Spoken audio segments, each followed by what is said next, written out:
When a woman reaches a certain age, our focus increases on our bodies, our appearances, and our health.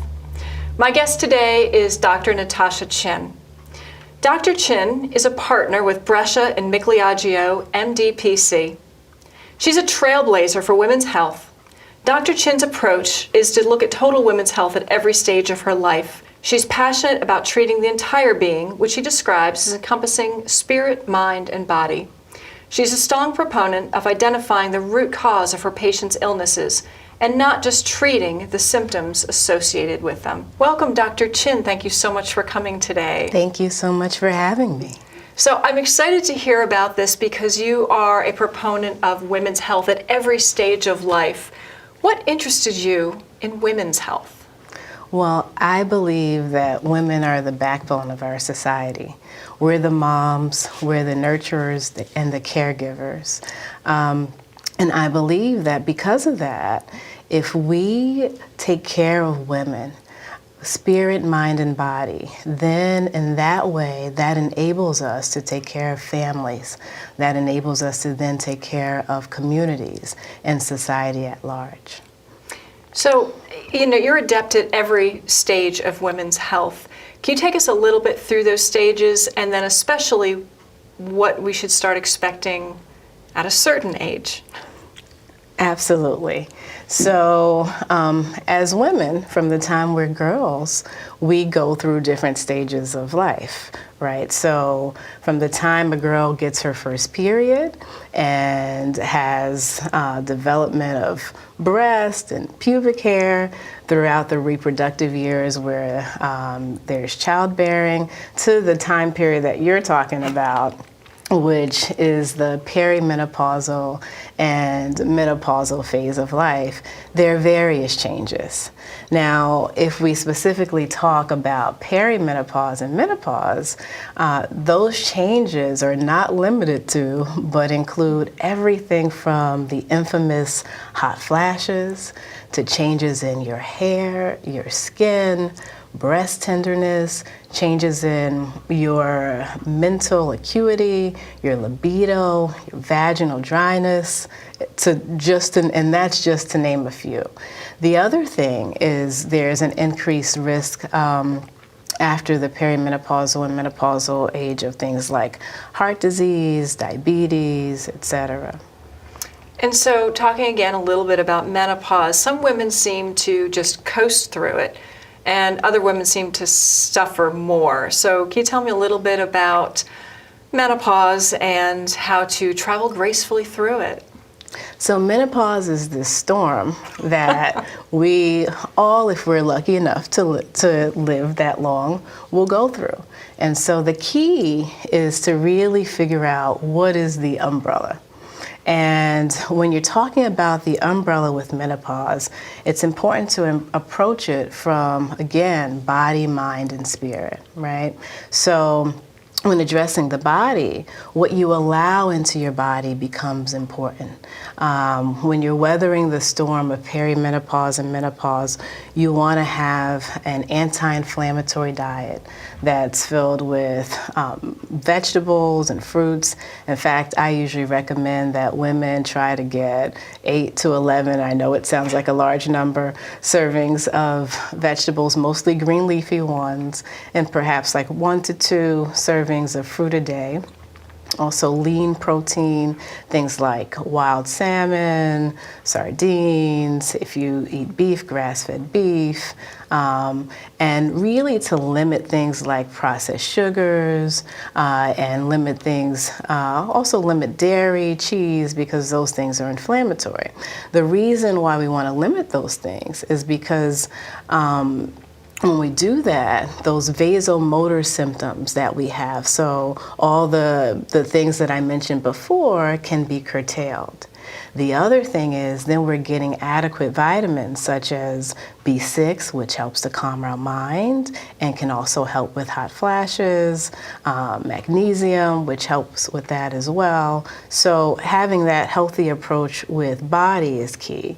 And then in terms of the mind, good practices like exercise, meditation, yoga, those things will help with your mental acuity and also just to calm the mind and the spirit. Now, what about, because you're mentioning, I'm still thinking about the diet here. What about those things which we love to have that maybe they're good, maybe they're not? What about coffee? Well, coffee isn't all bad, and it also isn't all good.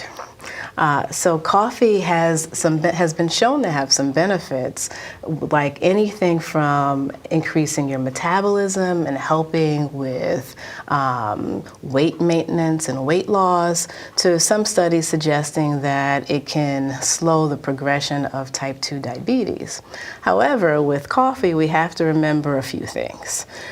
First, we have to remember that it's a stimulant, and so the good part about that is it can help with your mental acuity.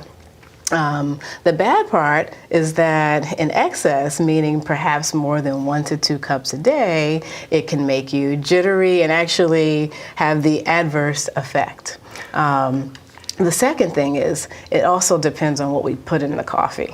So if our coffee, if the extra sugar is not okay, extra large coffee that has lots of sugar and milk and creams and different flavors filled with sugar, then we're defeating the purpose of what we wanted to accomplish in the first place.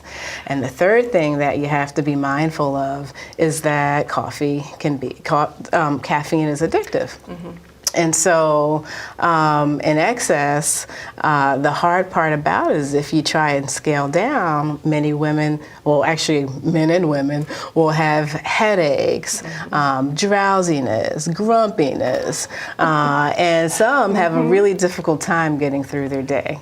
So it's good, but not all good, and there's some bad, but not all bad. Oh boy, so I've got to be careful with the coffee. What about another favorite, chocolate? Is there any good in chocolate? There is good in chocolate, of course, particularly dark chocolate in moderation.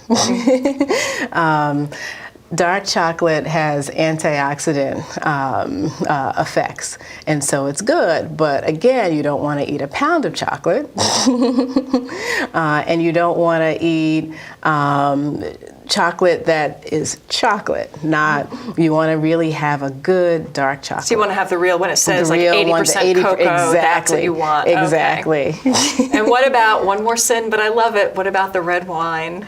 Well, red wine, again, the theme remains the same, right? But particularly when you're talking about alcohol, it's very important that you weigh the risks versus benefits and really know yourself. So if you're prone to addiction or you have a strong family history of it, then you might get the antioxidant benefits of red wine through something else, like eating grapes. However, if you don't have those things, then having a glass of wine, not a bottle of wine, can have some benefits. All right, so some of us can, not us, some people can rock a bikini in their 50s.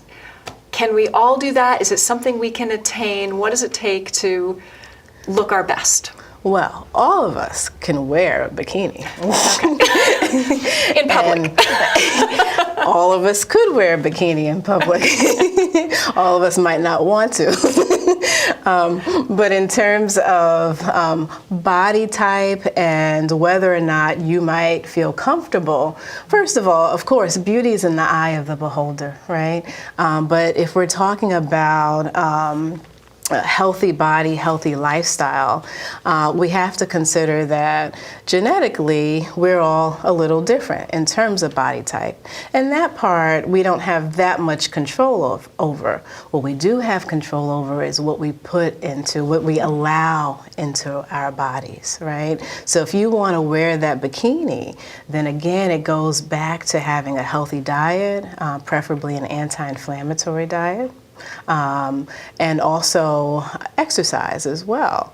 So then not only will you look good, but you'll actually be good on the inside as well.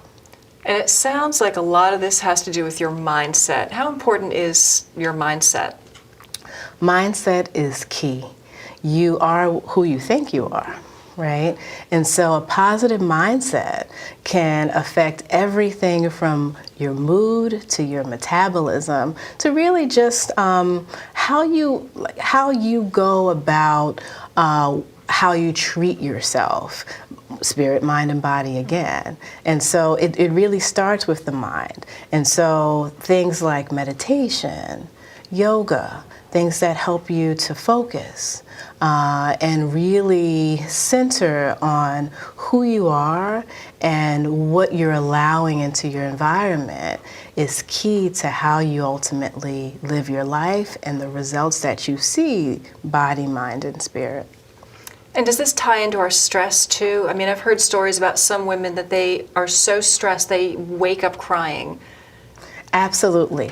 Again, when we talk about stress, I always talk about the genetic predisposition versus what we can do.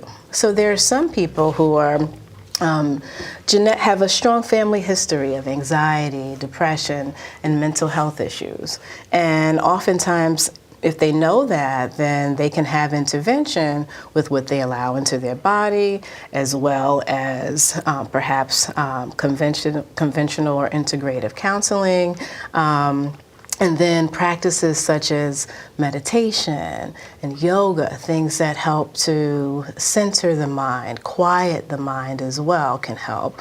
And then we always go back to diet, right? So we want things that are high in like B6, which naturally helps to quiet and calm the mind. Magnesium, adequate hydration, all of those things can help to counterbalance anxiety. And the other thing is the environments that you allow yourself into as well. But once you have that mindfulness, then you can decide which environments are healthy for your mental health and which are not. So from a holistic standpoint, how important are your surroundings, and like what can we do with our surroundings to make us feel better? So we can allow ourselves to be in positive environments where there's good energy, where there is self-love there, really, as opposed to being in toxic environments where things are negative and you're taking on more than you can handle. So again, when you have meditation, then you can take that step back and say, okay, is this serving my purpose? Is this helping me to be my best self or not? So maybe it's not just your physical surroundings, but it sounds like also the people that surround you and maybe what you do. Absolutely. Absolutely. It's all connected. Okay. And how important as you age, right? One thing I think people run into, a problem women run into is empty nest syndrome. Maybe a feeling of less self-worth. How important is it to start doing new things? It's extremely important to not just do new things, but do things that are rewarding, right? So we go through these stages of life. Where we were yesterday is not where we are today, and it won't be where we are tomorrow. And so our environments, our activities, our purpose changes. So what our purpose was and what we wanted for ourselves when we were 10 years old changed when we were 25, 35, 45, and so on.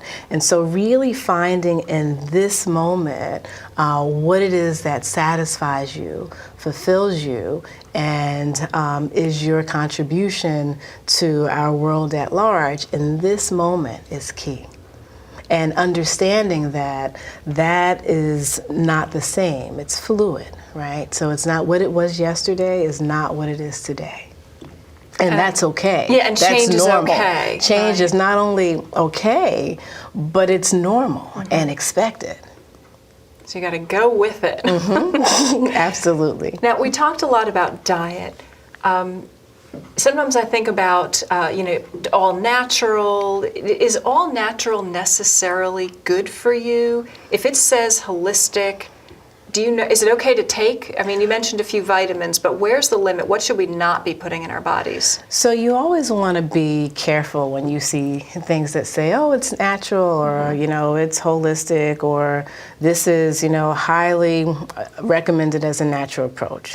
So if you take supplements, then I always recommend that your supplements say that they were independently tested or third-party tested, so that you know what it says it is truly what it is.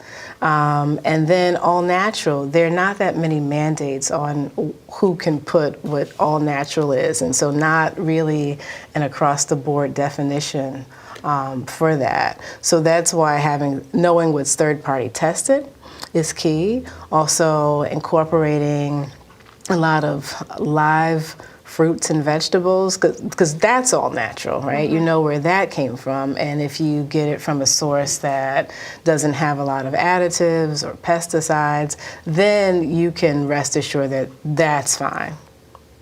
Okay.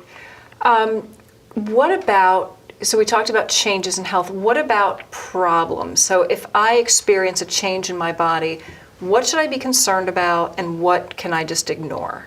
So I don't think you should ever ignore the signs that your body's giving you.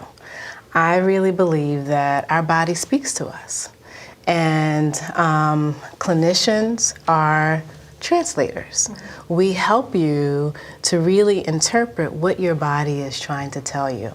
So if anything from changes in your hair to changes in your reproductive system, etc., all these are signs. Sometimes it could be as simple as you need a good night's sleep. You haven't been sleeping enough. But it can also be as significant as a severe illness. And so no sign should be ignored. You should really listen to your body, really see how often you're experiencing whatever symptoms you're having, and then don't be afraid to address it. And don't sit and say, oh, well, I'm probably just tired, but this has happened to me every day. No, have it checked out. And it may be an issue, again, with the total being. What about sleep? At a certain age, how much do we need? And I know insomnia becomes an issue. What do we do? So sleep is extremely important. More and more studies are linking lack of sleep to anything from obesity to increase in heart disease and stroke, Alzheimer's, you name it. Sleep is imperative, and it's the recommendation that we get at least 7 to 9 hours a day, which for many people are like, what? Who has time to get that? But we need time to have that. In terms of sleep hygiene, you want to make sure that you are in a room without TVs, preferably, social media being placed aside, your phone turned off or silenced if you can as well, and really have a routine. Okay. For some people, they might diffuse things like lavender, or may play some soothing music right before. But really, it's a practice to really get into that mode of sleep. So now you're done with the day, it's time to sleep. When you're going through the perimenopausal and menopausal phase, one of the common symptoms is sleep disturbances and insomnia. Mm-hmm. And so really having that sleep hygiene is key, really making sure that your diet is rich, again, with B6, magnesium is also key. So when you talk about routines, is there any taboo about when you should stop eating at night? Is it okay to have a snack right before you go to bed? Does it matter? Well, preferably you want to stop eating 2 to 3 hours before bedtime. Because remember, when you're going to sleep, you're allowing your body to rest. And part of your body is your digestive system. So right before you sleep is not the time to have that fried food, yummy snack, or those chips. Because now, while your body is trying to rest and heal and reprocess, it's now forced to also work. So about 2 to 3 hours before bedtime is advisable. And what about, again, alcohol and caffeine? Does that, I mean, I'm assuming that impacts your sleep, but is that something you should stop early, or does it help? Well, remember, caffeine is a stimulant. Right. So when it's time to sleep, you don't want anything that's going to keep you awake or is going to keep you from staying asleep. So you want to stop drinking coffee also about 2 to 3 hours before. In terms of alcohol, some people might think, oh, but alcohol relaxes me and it puts me to sleep. But it's not the same sleep pattern as your normal one. Okay, and not only that, but for some people, the actual alcohol can irritate their digestive system. So once again, your body is working harder than it needs to at that time when it's supposed to be resting and healing. And so also 2 to 3 hours before bedtime. Okay. And now, what are some, we had talked about health conditions, but what are some things that women should really look for? You don't hear much about heart attacks in women, but I hear it happens quite a bit, or diabetes. Like, what are some age-related conditions that are going to be more common we should be looking for? So heart disease, like you mentioned, Okay. diabetes, obesity, high blood pressure, sleep disturbances, changes in eyesight. And what are some symptoms of all those things we should be looking for? Like heart attacks, what should we be looking for? So one of the reasons that I am so interested and dedicated to women's health is because we women present differently when we have certain diseases. So for example, with heart attacks, we don't always present with the classic left-sided pain in our arm and feeling like an elephant set on our chest. Oftentimes women may have GI disturbances, meaning a stomach ache, or just feeling kind of just uneasy, or just having like difficulty taking in a deep breath. Things that are different than the classic symptoms that we all read about. And so even with things like diabetes and high blood pressure, women might have things like, oh, I had, keep getting this headache. Or, oh, I had to blink a few times because I wasn't quite seeing the way I was before. And that's why really not ignoring the changes in your body is key. Because what you might take as, oh, I just have a little indigestion, maybe I ate, too much of one food versus another, might be your body telling you that, no, we need to check your heart. We need to check your lungs.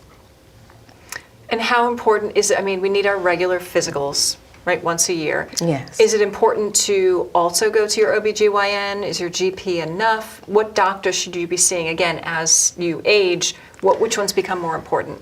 So as we age, and it's really based on our medical issues. First of all, yes, you should definitely be seeing your primary care clinician yearly, and your OBGYN as well. In addition to that, who else you see is really based on what your particular situation is and what particular medical issues or predispositions you may have. And what about mammograms? For a while they were saying, oh, every other year, every year. What do you recommend? So according to the American College of OBGYN, which many of us are fellows of, we still recommend that you go for a mammogram every year. And if you have a history of dense breast, you should have not only a mammogram, but also an ultrasound. Some women will need to have an MRI or, further imaging, but that's based on what the initial findings are or what their history is. So you had mentioned before that medicine is really different between the genders. Where's women's medicine going now? How's it changing? Well, the field is changing because now there's more attention and studies being done on women. And now we're coming to the realization that women present with their diseases differently than men. And we're starting to be aware of it. And awareness is key to really know the questions that even clinicians should be asking the patients, and also for patients to know the questions that they should ask their clinicians as well. So the field has definitely evolved from 50 years ago. There's still more change to be made, more studies to be done, widespread, but overall we're looking good in terms of the direction that we're going in. And now what about women's sexual health? They always ask about that as we age. I know that's a field that you specialize in. How are our bodies changing in that regard?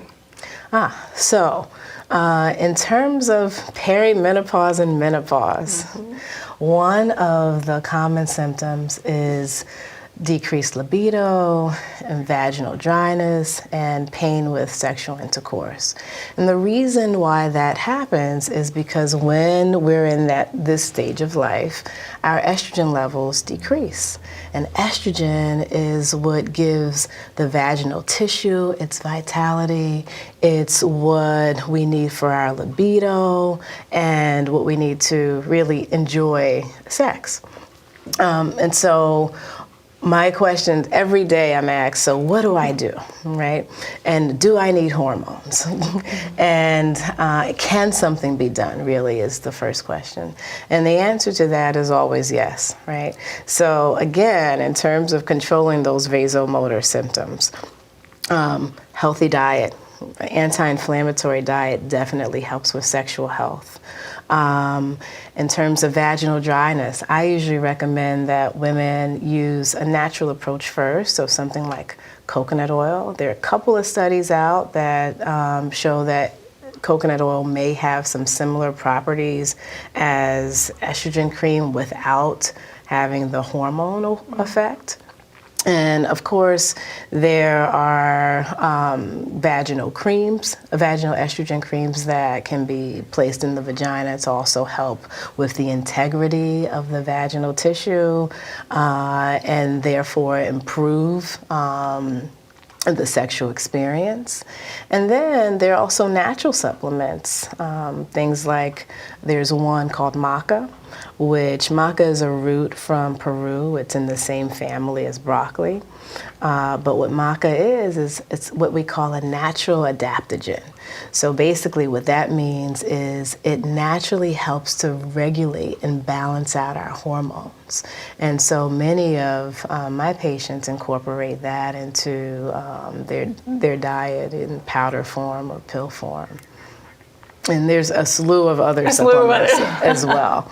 But yes, there is an answer to it. It can be controlled, and usually we try natural approaches before trying hormones. Right, just to really minimize side effects but maximize the benefits. Excellent. Well, thank you so much for all the information you brought today. I think we've learned a lot, and a lot of things that we needed to know about how to age gracefully.